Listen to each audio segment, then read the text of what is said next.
Good morning. I hope all of you are doing really well right now on this, what day is it? Wednesday morning. I'm actually in one of my son's rooms, Isaiah's room, on purpose to kind of go with what we're going to start talking about. Thank you for doing the survey and the attendance. It was funny to see some of your responses, but I do appreciate your willingness to share. So the two things we're probably going to be spending the rest of the time talking about are personality and dreams.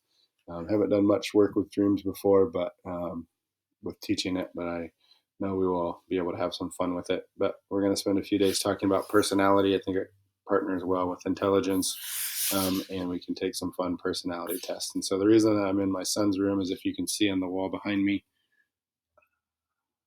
they're a little bit hard to read and see because of the lighting in the room right now. But they are Ninja Turtle pictures from books, and on each one it says personality profile. My sons are obsessed with the Ninja Turtles, and I just thought it was cool way to start talking about personality. You know, there are tests out there, I'm sure. Which Ninja Turtle are you, or which um, SpongeBob character based on your personality and all that. So we will take some of those fun tests, but we'll also take more well-known scientific, the Enneagram, the Myers-Briggs, things like that, to see what kind of personality traits and personality characteristics you might have.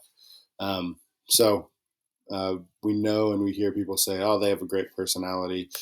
Only if we could change this part of my personality." But what does that really mean, and where do we get our personality? One thing that we know is that psychologists have a hard time agreeing on personality and what it means and what it is and how we even get our personality. Are we born with it? Is it learned?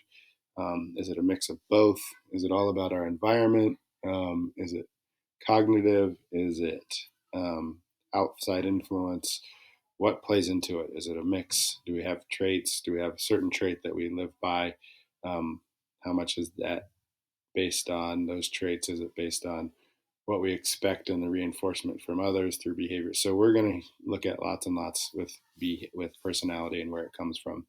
So what you're going to be doing today is I'm going to upload a bunch of different options for reading. Some of them are from your textbook, which we never used really, but it gives a good, concise introduction to this topic.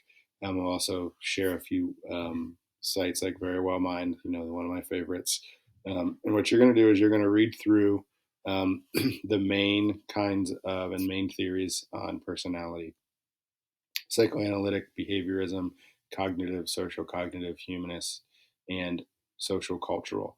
And you are going to be creating a slideshow presentation, a Google slide presentation, whatever you want to call it, that you would use to share with people that don't really have an understanding about personality and so that they can understand these main theories. You are only going to be selecting 3 of the 6. You will have to do and are required to do an intro slide that kind of talks about what's the purpose of personality and what is personality, the most basic agreed upon level. And then you will create a slide for each of the 3 theories that you pick of the 6. Read through, pick the 3 that you agree with the most, you find the most interesting, whatever it is. You're going to summarize them, summarize that, saying with the main ideas, their main beliefs about personality, and then also of the psychologists that I include or indicated, you're going to have to tell me and us what they actually thought or think about personality, and then you have to do the final slide or 2. This might take 2 slides. Is trait theory. It's one of the most dominant theories when we come to it comes to personality. What are your traits, characteristics that make up your personality? And you need to talk about cardinal trait and the robust 5 amongst the other things within the trait theory. So at most, you should have 6 slides, at least 5 slides. Just make sure you're summarizing, giving the very basic ideas. Try to add some pictures, some visuals to go with it. Don't spend days on this. It will be due by Friday when we meet again, and I will probably do mindfulness on Friday. Take some personality tests next week, and then we'll be into dreams and what those are, and then we'll be done and on to summer, whatever that might look like before you know it. Got one last thing before I leave. There it is. Got this cool new mug from a senior. So all you seniors out there, thinking about you, thinking about your choices for school. Hope that's all going well. And I know you're missing lots of great activities that you would have your senior year, but hopefully you'll be able to be celebrated as you deserve. Let me know if you guys need anything. Miss you. Talk to you soon. Bye.